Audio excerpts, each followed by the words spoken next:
Mustapha. Ok. Kai nawa kana kula da wannan zakin? Ranar kwana ya kai kusan wata 8 ko 10. Kana kula da shi. To yi abin ya faru ce ko? Jiya ne. Da misalin ƙarfe. Wajen ƙarfe da wani abu. To an ce ya aka yi a takace? An samu wasu cikin. Kuma ya kamata a ce na rufe wani guri, to ba rage ba kuma sai na buɗe. Shi ne yana fitowa kurin daraktan na yi na kan mashi. Wai kwace ka? To, mai garwa sarkin fawa shi ne nufi yana ta yawon zakin tsawa, yana wani tsawa sai ya fita.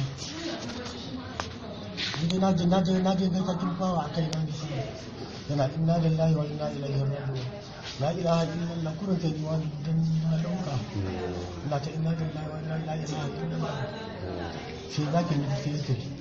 Da ya mutu sai suka kulle gurin, sai suka ɗauke ni aka sa ni a wani guri inda koyan shigo dai ba zai ƙara so kaina ba.